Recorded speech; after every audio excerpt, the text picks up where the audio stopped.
ስጋው አልቆ ቆዳው ተገፎ አጥንቱ እንደ ሰማይ ከዋክብት ገጦ እስኪታይ ድረስ ነበር የገረፉት። ሰሪ በስራው ሲገረፍ ሲቀጣ ስትመለከቱት በጣም ያሳዝናል።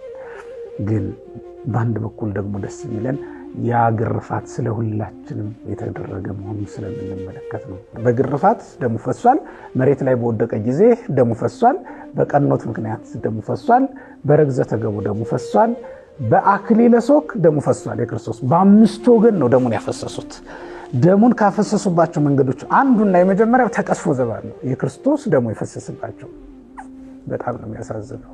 ይህንን እኮ አጋንንትም አላገኙትም። ይህንን እድል በፈጣሪያቸው ላይ አምፀዋል። መጀመሪያ ላይ ግን ይህንን እድል አላገኙትም። ፈጣሪያቸውን ይህንን ያክል አላሰቃዩትም።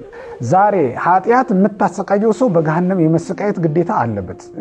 በገሃነም ገብቶ የመሰቃየቱ የማይቀር ጉዳይ ነው። አንዳንዶቹ ዝም ብሎ ገመድ ዝም ብሎ ክር ይመስላቸው ይሆናል።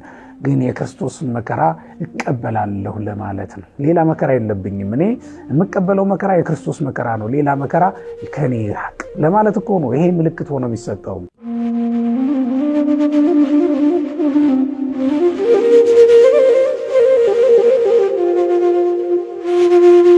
በስመ አብ ወወልድ ወመንፈስ ቅዱስ አሐዱ አምላክ በወልድ በመንፈስ ቅዱስ ስም ልዩ ሶስት በሆነው አምላካችን ስም እያመንኩና እየተማጸንኩ የዕለቱን መርሐ ግብር ጀምራለሁ። የተከበራችሁና የተወደዳችሁ የልዑል አምላክ የሕያው እግዚአብሔር ቤተሰቦች በያላችሁበት የእግዚአብሔር ሰላም ከእናንተ ጋር ይሁን።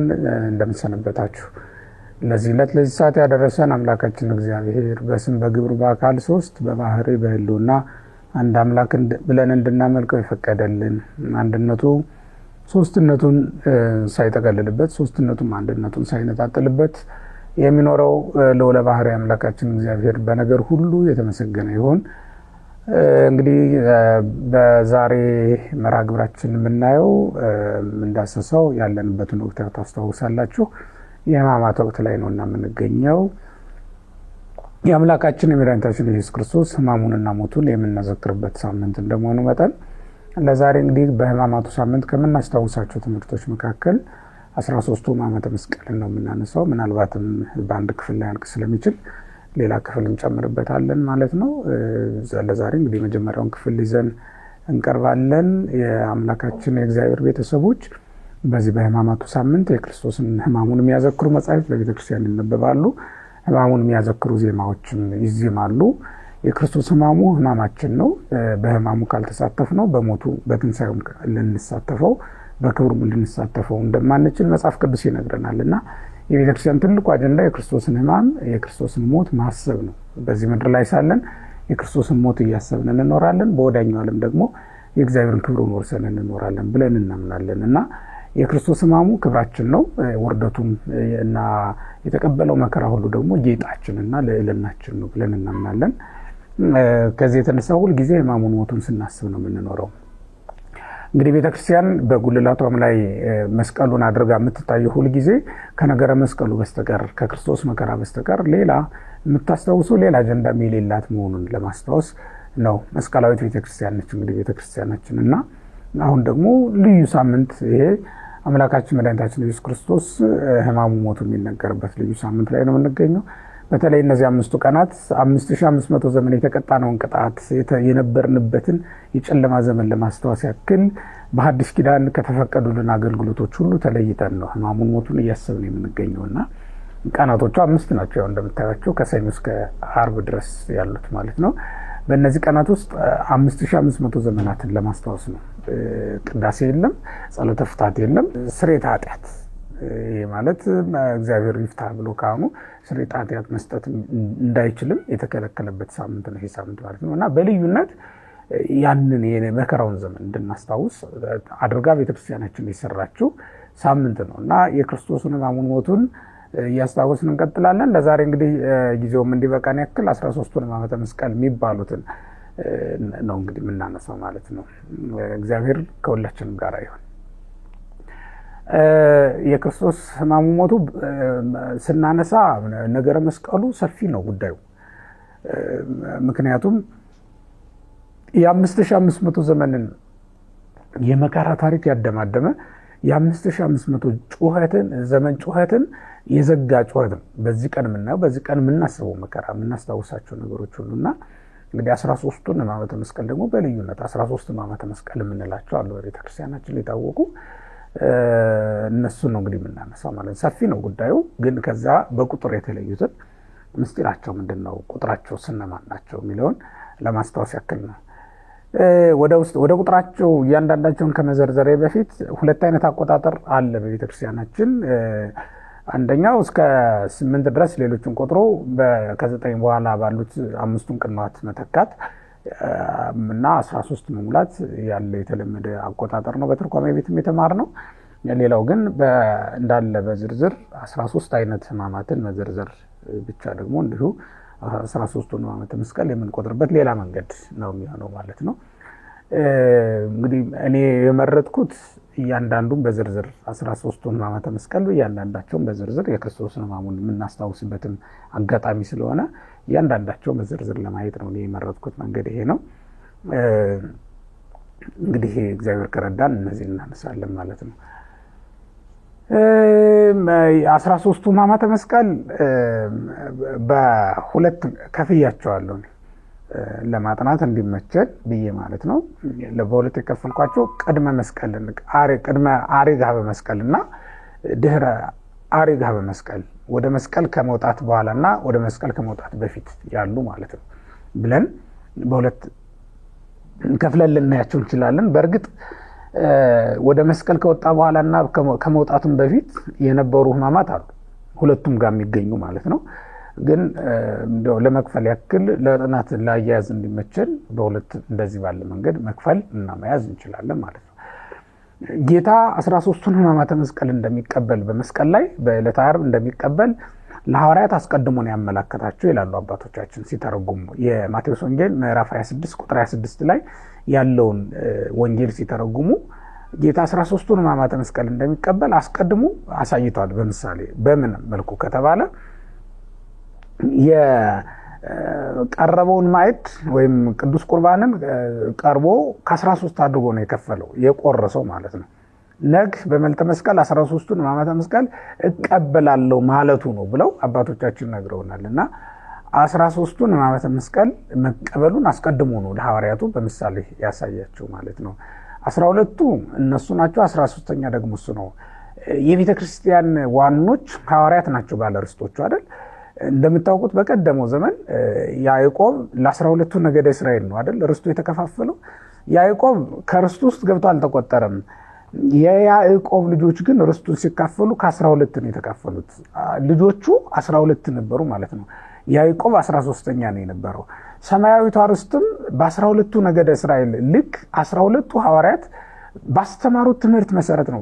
ከ12ቱ ሐዋርያት ዘራ ትምህርት ተጸንሶ ከ12ቱ ሐዋርያት ዘራ ትምህርትን ወስዶ ተወልዶ ያደገ ምእመን ነው መንግስተ ሰማያትን የእግዚአብሔርን ርስት መውረስ የሚቻለው ማለት ነውና በ12ቱ ሐዋርያት ቃል ኪዳን በ12ቱ ሐዋርያት ትምህርት በኩል ካልሆነ በስተቀር የእግዚአብሔር መንግስት አትወረስም። ጌታ ደግሞ 13ኛ ነው ማለት ነው። የብሉይ ኪዳኑን መሰረት እንዳለ ይዞ የመጣ ጉዳይ ነው። ስጋውና ደሙም ርስታችን ነውና 13ኛ ሆኖ ክርስቶስ ሲቀበለው እንመለከታለን። ሕማማተ መስቀሉም ልክ እንደዚያው ነው ማለት ነው። ያችን ርስት ለማግኘት ያዕቆብም ዋጋ ከፍሏል አይደል? 12ቱ ነገደ እስራኤልም ዋጋ ከፍለዋል። ሰማያዊት ርስታችን መንግስተ ሰማያትንም ለመቀበል ክርስቶስ በደሙ የገዛት በመከራ የገዛልን ዓለም ናት መንግስተ ሰማያት የምትባለው ዓለም። ይችን ዓለም እንግዲህ 13ቱን ሕማማተ መስቀል ተቀብሎ ያመጣልን ዓለም መሆኗን ለማመልከት ነው። መጀመሪያም ላይ 13 አድርጎ ስጋውን ደሙን ይቆረሰናል 13 የተካፈሉት ማለት ነው። ይሄንን ካልኩ እንግዲህ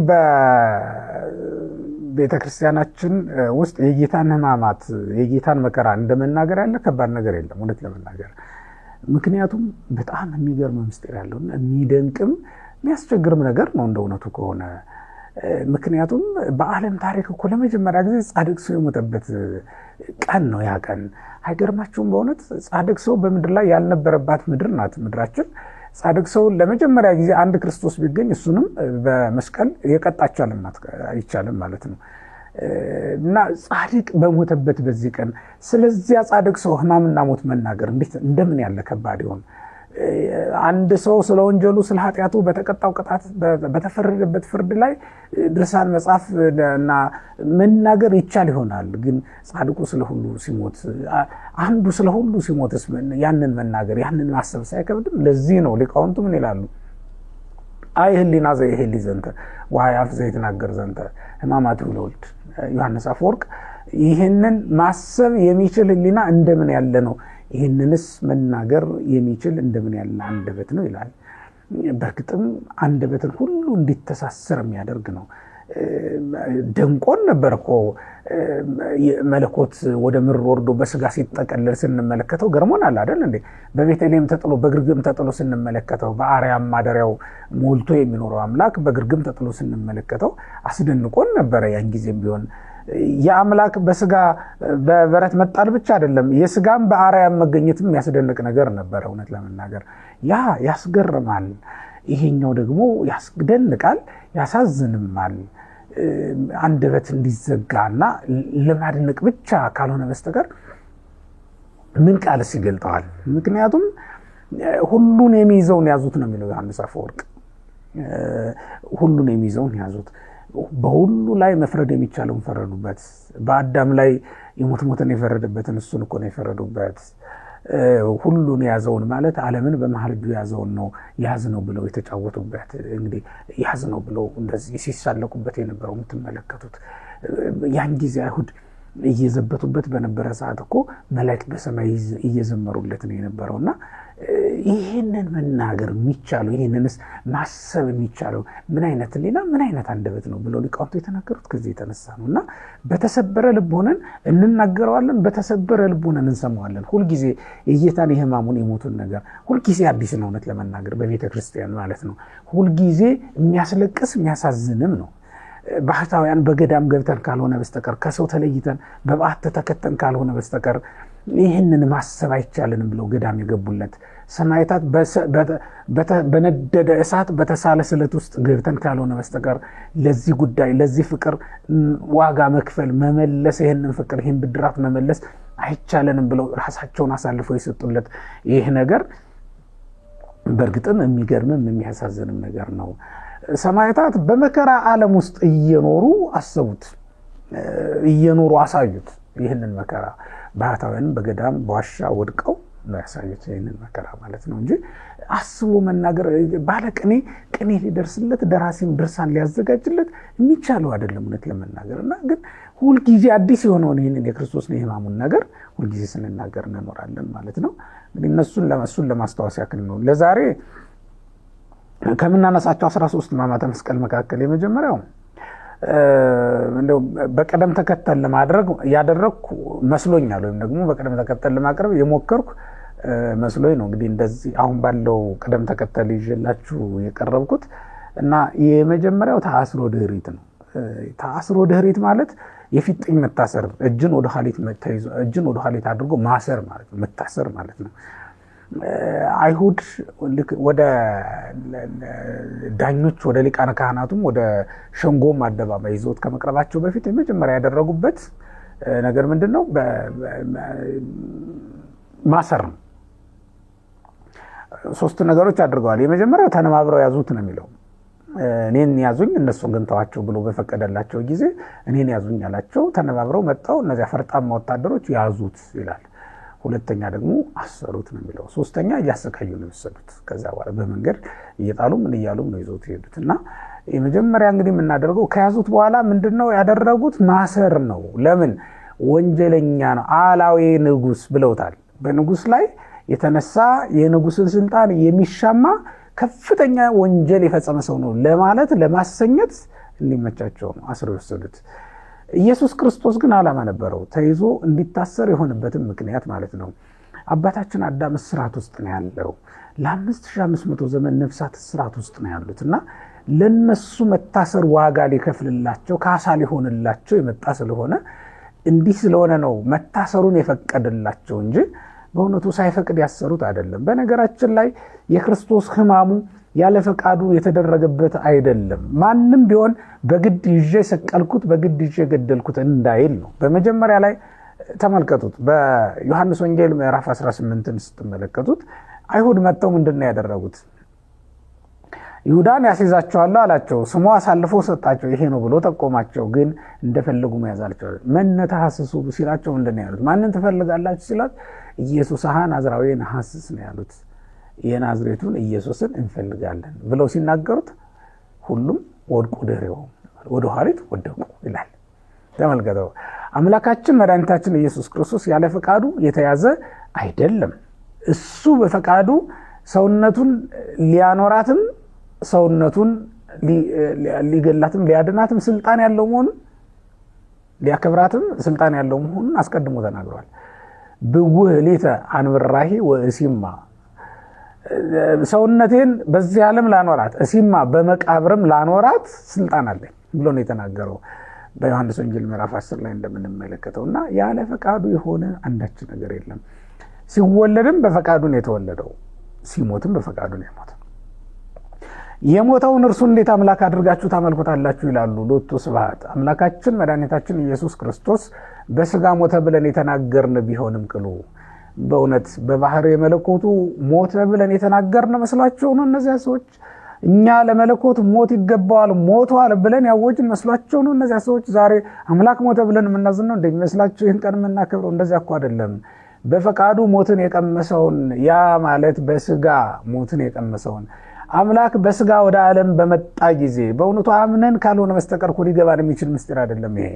አምላክ በፈቃዱ ወደ ዓለም በመጣ ጊዜ በስጋ በዚህ ምድር እንደሚታየው ሁሉ በሰማይም በመላእክት ዘንድ ይታይ ነበር። በዚህ ምድር ድንግል ማርያም በቅፏ እንዳስቀመጠችው ሁሉ በኪሩቤል ጀርባ ላይ ባለው መለኮታዊ ዙፋንም አልታጣም። በእውነት አምላካችን እግዚአብሔር በዚህ ዓለም ብርሃን መልቶ ይታያል። በዚህ ዓለም የመላው ብርሃን ከፀሐይ ሰሌዳ ላይ ይታጣልን? በእውነቱ አይታጣም እኮ አይደለም እንዴ? አይታጣም። እኛ ከአፋችን የሚወጣ ስትንፋስ አለ፣ ከልባችን አይመትርም። ሁልጊዜ ሲወጣ ሲሄድ የሚኖር ነው። ቃላችን ከልባችን ይወጣል። ከልባችን የሚወጣው ቃል በሰዎች ጆሮ በተሰማ ጊዜ ቃላችን ተቆርጦ የቀረ ይመስላችኋል እንዴ? ልባችን ቃል የሚለየው ይመስላችኋል? ቃል እኮ አይለየውም ልባችንን። እንደዚሁም ሁሉ በአርያም ማደሪያው ያለ ነው። አሁን በአይሁድ እጅ ተያዘ ብለን የምንናገርለት ማለት ነው። ስለዚህ በፈቃዱ ተያዘ። በፈቃዱ መያዙን የምታውቁት ለምን መሰላችሁ? አንደኛ እንይዛለን ብለው የመጡ ሰዎች ወደ ኋሊት ወደቁ ነው የሚለው። አሁን ያን ጊዜ በእውነት አልፏቸው ሊሄድ አይችልም ነበረ? አልፏቸው እኮ ሊሄድ ይችል እንደወደቁ ጥሏቸው መሄድ ይችል ነበረ። ግን እንደዚህ አይደለም። ሊያዝ ነው ዓላማው የመጣበት። እሱ ካልተያዘኛ እንለቀቅማ። እሱ ካልተያዘ እንዴት እኛ እንለቀቃለን? እሱ ካልታሰረኛ እንዴት እንፈታለን? ለዚህ እኮ ለካሳ ነው የመጣው። መያዙ ለመያዛችን ካሳ እንዲሆን ነው። እኛ መጀመሪያ በኃጢአት ተይዘናል። በኃጢአት መያዛችን በሲኦል እንድንያዝ እንድንጋዝ አድርጎናል፣ አብቅቶናል። አምላካችን መድኃኒታችን ኢየሱስ ክርስቶስ የሚያስይዝ ኃጢአት ሳይኖርበት ነው የተያዘው። የሚያስይዝ በደል ሳይኖርበት የተያዘው። በበደል ምክንያት የተያዝን እኛን ነፃ ለማውጣት ነው። በበደል ምክንያት ነው የተያዝነው። ግን ከዚያ ነፃ ለማውጣት እሱ ጻድቅ ሆኖ ተያዘ ማለት ነውና መያዙን በተናገርን ጊዜ በእውነት መለኮት ሞተ እያልን እንዳልሆነ ሁላችሁም ልታውቁ ይገባል። ያለ ፈቃዱ ያልተያዘ መሆኑንም ሁላችን ልናውቅ ይገባናል። የተያዘው በፈቃዱ መሆኑን ማየት መረዳት ይገባናል ማለት ነው። ይሄ አይሁድን እንዲህ ወደ ኋሊት ከጣላቸው በኋላ ወይም አይሁድን እንዲህ ወደ ኋሊት የጣላቸው እሱ ራሱ ኢየሱስ ክርስቶስ በሌላ ጊዜ ሊይዙት ፈልገው መጣው እንዳይዙት አድርጓቸዋል አይደል? ሊይዙት እኮ የፈለጉ በጣም ብዙ ጊዜ፣ ሊገሉት የፈለጉበት ጊዜ በጣም ብዙ ነው። ግን በዚያ ሁሉ ጊዜ እንዲይዙት አልፈቀደላቸውም። ሀለፈንተ ማእከሌሆሙ ሆራ ነው የሚለው። በመካከላቸው አልፎ ሲሄድ አልያዙትም። እንደዛ አድርጎ መሄድ ይችል ነበረ። ግን የመጣው ለዚህ ስለነበረ ነው ዛሬ የተያዘላቸው ማለት ነውና አሁን ያዙት። ስለዚህ ታስሮ ድኅሪት ወይም ደግሞ መያዝ የሚለው እዛ ውስጥ አለ ማለት ነው። ተይዞ በዕድ አይሁድ ማለት ነው። በአይሁድ እጅ መያዝ አንድ መከራ ነው፣ ግን ቁጥሩ ስለሚበዛ ስለሚረዝም ነው። ይሄን በታስሮ ድኅሪት ውስጥ አብሮ ወደ የፊጥኝ መታሰር ከሚለው ጋራ አብሮ ሊያያዝ የሚችል ነው የሚሆነው ማለት ነው። በዮሐንስ ወንጌል ምዕራፍ 8 ቁጥር 24 ላይ ስትመለከቱት እንደተያዘ እንደታሰረ ወደ ሊቀ ካህናቱ ግቢ እንደወሰዱት መጽሐፍ ቅዱስ ይነግረናል ማለት ነውና ታስሮ ድኅሪት የምንለው ይሄ አንዱ የሕማማተ መስቀል ክፍል ነው ማለት ነው። ታስሮ ድሪት አለ። ከዛ በኋላ ተቀስፎ ዘባን ደግሞ አለ። ቀጥሎ ማለት ሁለተኛው ማለት ነው። ሁለተኛው ተቀስፎ ዘባን ወይም ጀርባን በጅራፍ መገረፍ ማለት ነው። አይሁድ የገረፉት ብዙ ጊዜ ነው። እስኪሰቀል ድረስ ሲገርፉት ነው የነበረው። በተለይ ግን ሁለት ጊዜ የገረፉት ግርፋት በጣም ልዩ ነው። አንደኛው ከሌሊቱ 6 ሰዓት ላይ ወደ ሊቀ ካህናቱ ግቢ ይዘውት የገቡና በዛን ጊዜ በሊቀ ካህናቱ ትእዛዝ በጥፊ መተውታል። እንዲሁ ግርፋትም ገርፈውታል። ሌሊቱን ሙሉ እየተፈራረቁ ሲገርፉት አድረዋል።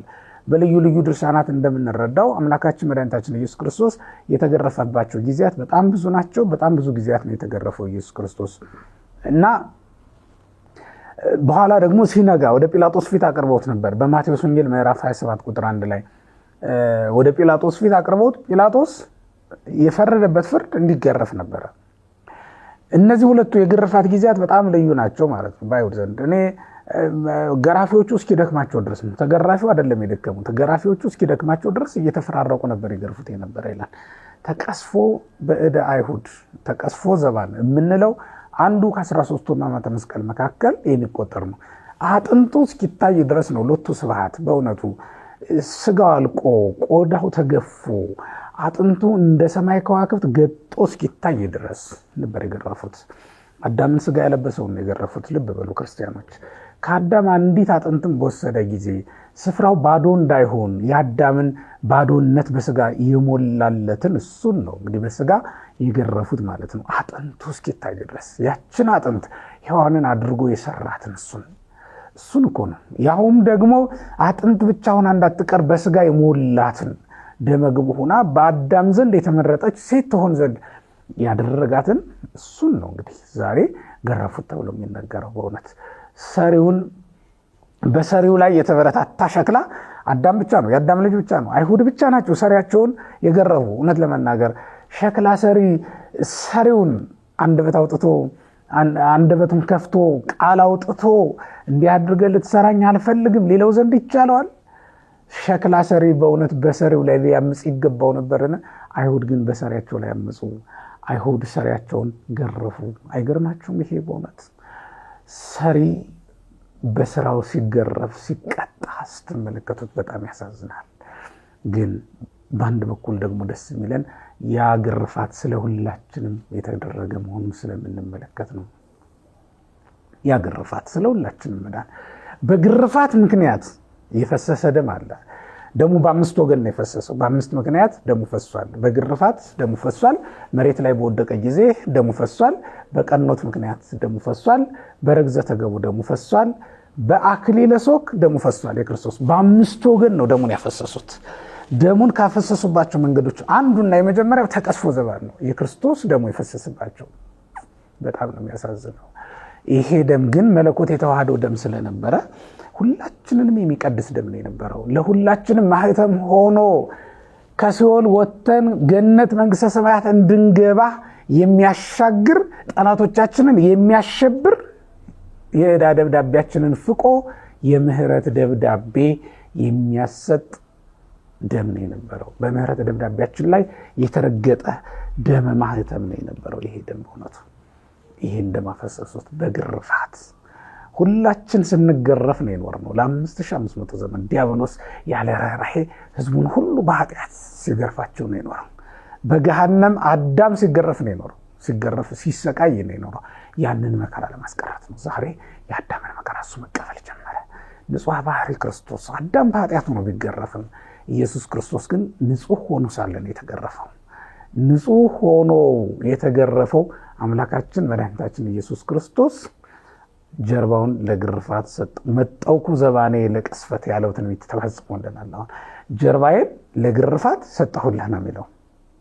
አዳምን ከግርፋት ነፃ ለማውጣት ነው፣ ከግርፋት ለማዳን የተደረገ ነው ማለት ነው። ስለዚህ ተቀስፎ ዘባን የምንለው ከ13ቱ ሕማማተ መስቀል መካከል ገብቶ የሚቆጠር አንዱ መድኃኒታችን ኢየሱስ ክርስቶስ በዕለተ ዓርብ የተቀበለው መከራ ነው ማለት ነውና ተቀስፎ ዘባንን እንግዲህ በዚህ መልኩ የምንመለከተው ነው የሚሆነው ማለት ነው። ሌላው ተስቦ በሐብል የምንለው ተስቦ በሐብል ማለት በገመድ መሳብ ማለት ነው፣ ተይዞ መጎተት። ዛሬ አንገታችን ላይ ማተብ እናደርጋለን አይደል? የምናደርገው ማተብ ክርስቶስ በዕለተ ዓርብ በአንገቱ የገባለትን ገመድ ምሳሌ እንዲሆን ነው። ክርስቲያኖች የመከራው ተሳታፊዎች ነን ለማለት ነው። በዚያውም ላይ መስቀል እንጨምርበታለን። የክርስቶስን መከራ በስጋችን እንሸከማለን። እንዘ ንጸውር መስቀሉ ለክርስቶስ ነው የሚለው ቅዱስ ጳውሎስ ለዕብራውያን ሲጽፍላቸው፣ የክርስቶስን መከራ ተሸክመን ነው የሚለው። እንኳን እኛ በዘመነ ክርስቶስ የተገኘን ክርስቲያኖች በእውነት ሙሴ በቀደመው ዘመን ወአብደረ ይህም ምስለ ሕዝበ እግዚአብሔር እስመሬ በአሚን ከመያቢ ተይር ተመስቀሉ ለክርስቶስ አይደል የሚለው ዕብራውያን ምዕራፍ 11 ቁጥር 23 ላይ ከእግዚአብሔር ሕዝብ ከእስራኤል ጋር መከራ መቀበልን መረጠ ይላል። የመስቀሉ ብድራት ከሁሉም በእምነት ትኩር ብሎ ተመልክቷልና ተብሎ ነው የተጻፈውና የክርስቶስን መስቀል በተስፋ አይተው በሩቅ ተመልክተው ከመከራው ሰውነታቸውን ያሳተፉ ነቢያት አሉ። ገና መስቀሉ ሳይተከል ማለት ነው። ዛሬ ደግሞ እኛ በዘመኑ የነበርን ሁላችን በዘመኑ ያለን ሁላችን ከመከራው ያሳተፈን ዘንድ በአንገታችን ለመከራው ምልክት ይሆን ዘንድ ማህተብ እናደርጋለን ማለት ነው። ለአንዳንዶቹ ዝም ብሎ ገመድ ዝም ብሎ ክር ይመስላቸው ይሆናል፣ ግን የክርስቶስን መከራ እቀበላለሁ ለማለት ነው። ሌላ መከራ የለብኝም፣ እኔ የምቀበለው መከራ የክርስቶስ መከራ ነው፣ ሌላ መከራ ከኔ ይራቅ ለማለት እኮ ነው። ይሄ ምልክት ሆኖ የሚሰጠው አጋንንት ያውቁታል፣ ይደነግጣሉ። ይሄን ምልክት ባዩ ጊዜ ሁሉ እየደነገጡ ይሸሻሉ። እኛ በሰዎች ዘንድ ምናልባት ካልገባን ካልሆነ በስተቀር ማለት ነውና አንዱ ከ13ቱ መከራ መስቀል መካከል ጌታ ከተቀበላቸው አንዱ በገመድ ተይዞ መጎተት ነው። በቀደመው ዘመን የብሉይ ኪዳን መስዋዕት በገመድ ተይዞ ነበር አይደለም የሚመጣው። በገመድ ተይዞ በጉ እየተጎተተ ላሙ በሬው እየተጎተተ ነበር የሚመጣውና የዛሬው መስዋዕታችን ኢየሱስ ክርስቶስም እንዲሁ እየተጎተተ መጥቶልናል ማለት ነው። በገመድ ተይዞ ነው የመጣው። እግረ መንገዱንም በገመድ ይዘው እየጎተቱ አንደኛ መስዋዕት መሆኑን ያመለክትልናል። ሁለተኛ ግን መከራው በደንብ ሊጸናበት ነው። ከፊት ያለው ይስበዋል፣ ወደፊት ይወድቃል። ከኋላ ያለው ደግሞ ይለቀዋል። ከኋላ ያለው በሳበው ጊዜ ወደ ኋላ ሄዶ ይወድቃል ማለት ነው። በገመድ ነው የሚጎትቱት የነበረው ማለት ነው። እና ይሄ መከራው እንዲጸናበት ካደረጉት ሕማማት መካከል አንዱ ተስቦ በሐብል ነበረ። አሁን ቀጥለን የምናመጣቸው መከራዎችን ሁሉ በደንብ እንዲያስኬዱ የረዳቸው ይሄ 3ኛ ላይ የምናነሳው ተስቦ በሐብል ወይም ደግሞ በገመድ ተይዞ መታሰር መጎተት የምንለው መከራ ነው ማለት ነውና ተስቦ በሐብል አንዱ ነው። እኛም በሰውነታችን እንግዲህ በማተብ አማካኝነት እንካፈለዋለን ማለት ነው። የክርስቶስ መከራ ተሳታፊዎች እንደመሆናችን ማለት ነው። ሌላው ወዲቅ ውስተ ምድር ነው፣ 4ኛው ማለት ነው። ወዲቅ ውስተ ምድር ማለት በምድር ላይ ፍግም ብሎ መውደቅ ነው፣ በግንባሩ መውደቅ ነው። በእርግጥ ክርስቶስ በጀርባው ወድቋል፣ በግንባሩም ወድቋል። እኛ የወደቅነው መውደቅ ነበር አይደል? አጋንንት በኃጢአት ነው ያሰሩን። መጀመሪያ በምኞት አሰሩት። አዳምን ተመልከቱት፣ በምኞት አሰሩት። ከዚያስ በኃጢአት ገመድ እንደገና አጥብቀው አሰሩት ማለት ነው። ከዚያስ በገሃነም አግዘው አኖሩት ለዘላለም። በኃጢአት የታሰረ ሰው በሲኦል ገብቶ መታሰሩ የማይቀር ጉዳይ ነው። ዛሬ ኃጢአት የምታሰቃየው ሰው በገሃነም የመሰቃየት ግዴታ አለበት። በገሃነም ገብቶ የመሰቃየቱ የማይቀር ጉዳይ ነው። ምክንያቱም ኃጢአት የሲኦል ምሳሌ ናትና፣ በኃጢአት መኖር በሲኦል የመኖር ምሳሌ ነው፣ ምልክት ነው ማለት ነው።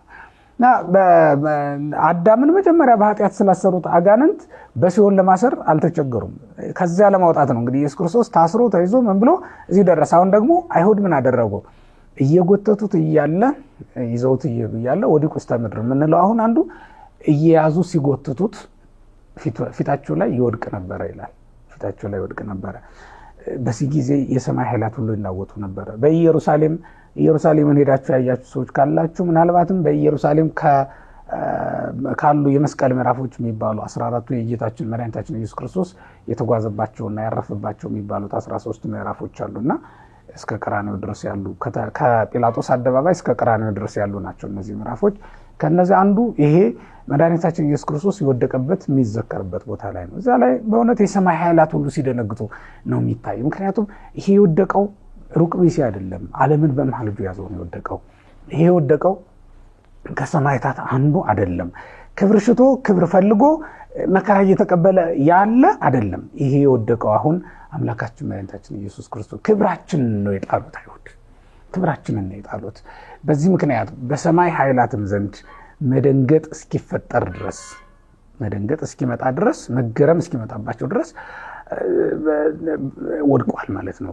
መላእክት በሁለት ነገር ያደንቃሉ። አንደኛ የእግዚአብሔርን ድንቅ ነገር ያደንቃሉ፣ ትዕግስቱን ማለት ነው። ሁለተኛ ደግሞ የሰውን ክፋት ያደንቃሉ።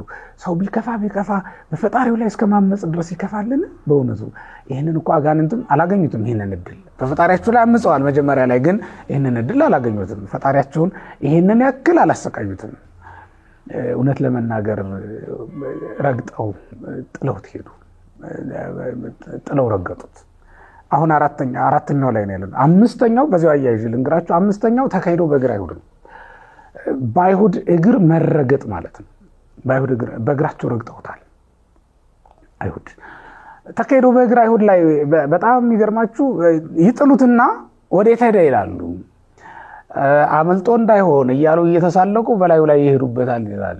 በላዩ ላይ ይመላለሱበት ነበር። ከፊት ያሉትም ከኋላ ያሉትም በላዩ ላይ ይረጋጋ። እነሱ ራሳቸው ወደ ባቢሎን ሲወርዱ እንዲህ ነበር ያደረጓቸው። እየረገጧቸው ነበር የተላለፉት። ያንን ሁሉ ካሳ ሊከፍልላቸው ነው የመጣው። በዚያውም ላይ በእውነት በገሃነም ተጥሎ እየተረገጠ ያለ አባት አለው ክርስቶስ። እሱም አዳም ነው።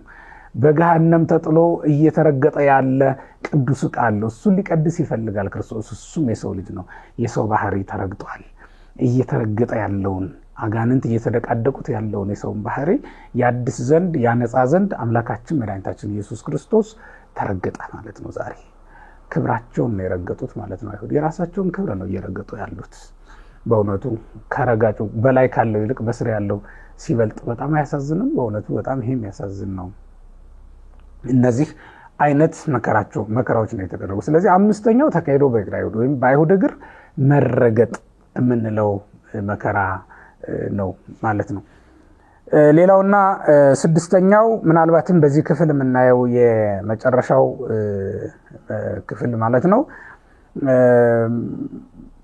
ከምሰሶ ጋር መላተም ወይም በሁለት ምሰሶች መካከል አድርጎ መጣበቅ ነው። እንግዲህ በሁለት ምሰሶች ማይከለክላይ ማድ የምንላቸው ሁለት ምሰሶች አድርገው ነው አምላካችን መድኃኒታችን ኢየሱስ ክርስቶስን ያሰቃዩት የነበረው። መስቀሉ አግዳሚ ያለው አይደል? ሁለት ነው መስቀል የሚሆነው። መቼም ሁለት እንጨት ነው አይደል? አንዱ የሚመሳቀለው አለ፣ አንዱ ምሰሶ የሚቆመው አለ ማለት ነውና በሁለቱ መካከል አጣብቀው ነው አሁን ክርስቶስን ይዘውት ሲሄዱ በሁለቱ መካከል አጣብቀው ነው ያሰቃዩት የነበረው። በኋላ ላይ ስምዖን ቀሬናዊ የሚባለው የተሸከመው ይሄ መስቀለኛ ሆኖ የተሰራው ነው። ሙሉ መስቀሉን አይደለም። ክርስቶስ ግንዱን ሲሸከም ዋናውን ምሰሶን ሲሸከም፣ ስምዖን ቀሬናዊ ደግሞ ከበረከተ መስቀሉ ይሳተፍ ዘንድ የተፈቀደለት ይሄ ቀሬናው ሰው ስምዖን እሱ ደግሞ የተመሳቀለውን እንጨት ነው የተሸከመው ማለት ነውና በሁለቱ መካከል አድርገው ነው አጣብቀው ያሰቃዩት የነበረው። ይሄ ለምን ፈለጉት መሰላቸው? አይሁድ ጎትተው በሚጥሉበት ሰዓት እንግዲህ ሲጥሉት ምንድን ነበር ይደረግ ነበር? ከፊት ወደፊት ሲወድቅ በፊቱ ያለው ግንድ ይቀጠቅጠዋል፣ ከላይ ያለውም ይወድቅበታል። ከፊት ያለው ሲመታው ከላይ ያለው ደግሞ ሲወድቅበት እጅግ አድርጎ መከራ ይጸናበታል። ወደ ጀርባም ሲጥሉት ልክ እንደዚያው በግንዱ ላይ ይወድቃል። ከፊቱ ያሰሩት ግንድ ደግሞ እንደዚሁ ይወድቅና ይቀጠቅጠዋል ማለት ነው። እነሱ መከራ መጥቶባቸው የሚቀጠቀጡ መሆናቸውን ለማመልከት በኋላ ከ40 ዘመን በኋላ እኮ እንዲህ በአጣብቂኝ ውስጥ ገብተው በመከራ የሚቀጠቀጡበት ዘመን ይመጣባቸዋል። ለብዙ ዘመናት ሲቀጠቀጡ የኖሩት በዚያ ምክንያት ነው። አይሁድን እኮ እንደ ዘር በዓለም ላይ ምናልባትም ብቸኛ ሊሆኑ ይችላሉ። ዘራቸው እስኪጠፋ ድረስ በሏቸው የሚል አዋጅ ወጥቶባቸው መንግስታዊ አዋጅ የተፈጸመባቸው አይሁድ ናቸው። ቀድሞ ከክርስቶስ ልደት በፊት በጽራውያን ዘመን በጽር ስልጣኔ ዘመን አርጤክስስ የሚባሉ በመጽሐፈ አስቴር ላይ የምንመለከተው ማለት ነው። በመጽሐፈ አስቴር ላይ ስትመለከቱ ምናልባትም ከምዕራፍ 3 ጀምሮ ባለው ታሪክ ማለት ነው ስትመለከቱ እንደምትረዱት በ127 ሀገሮች ባሉ አይሁድ ላይ ሁሉ የሞት አዋጅ ታውጆ ነበር። አይሁድ የሆኑ ሁሉ በአይሁድነታቸው ምክንያት እንዲጠፉ ማለት ነው። በኋላም ልክ እንደዚያው ምናልባት እነሱን የሚመስል አዋጅ የታወጀባቸው በሩዋንዳ ያሉ ሰዎች ይመስሉኛል። እና አይሁድ በዚህ ልዩ ናቸው። ይሄ ሁሉ መከራ ይጸናባቸው ለምንድን ነው ካላችሁ በእግዚአብሔርም ላይ በክርስቶስም ላይ ያደረሱት መከራ እንዲጽኑ ነበር። እነሱም ጽኑ መከራ በክርስቶስ ላይ አድርሰዋል። እነሱም በላይና በታች ሆነው በአጣብቂኝ ውስጥ አድርጎ ነው እግዚአብሔር በስቃይ ውስጥ የከተታቸው ማለት ነውና እንዲህ ባለ ስቃይ ያሰቃዩት ክርስቶስን በኋላ በአጣብቂኝ መከራ ውስጥ ሆነው እንዲሰቃዩ አድርጓቸዋል። በዚህ ዓለም ነገስታት ያሳድዷቸዋል። በሰማይ ንስሐ አልገቡም፣ በክርስቶስ ስም አምነው አልተጠመቁምና በሰማይ አጋንንት ገሃነም ያወርዷቸዋል። ተመልከቱት። በስጋም በነፍስም ነው መከራ የተቀበሉት ማለት። በስጋም በነፍስም እንደመጎዳት ያለ የሚያሳዝን ነገር አለ። በእውነት ክርስቲያኖች ማሰብ ያለብን ማዘን ያለብን በስጋም በነፍስም መጎዳት በስጋም በነፍስም ስደተኛ መሆን እንደሌለብን ነው ማሰብ ያለብን። አንዳንድ ሰው አለ ስጋውንም ጎድቶ ነፍሱንም ጎድቶ የሚኖር በዚህ ዓለምም በወዲያኛውም ዓለም ሐዘንተኛ ሆኖ ለመኖር እየተዘጋጀ ያለ በወዲህኛው ዓለም ተድላ ደስታ ቢያጋጥመው እንኳን ተድላ ደስታውን ቆጥቦ በሰማይ ላለችው ጊዜ ላለችው ዘመን የሚያቆይ ማንም ክርስቲያን ብዙ ሰው አይታይምና ከዚህ የተነሳ እግዚአብሔር ቤተሰቦች እንዲህ ባለ በሚያጣብቅ በጽኑ መከራ ውስጥ እንዳንወድቅ መጠንቀቅ ይኖርብናል ማለት ነውና ስድስተኛው እንግዲህ በሁለት ምሰሶች መካከል ሆኖ መከራን መቀበል ነው ማለት ነው።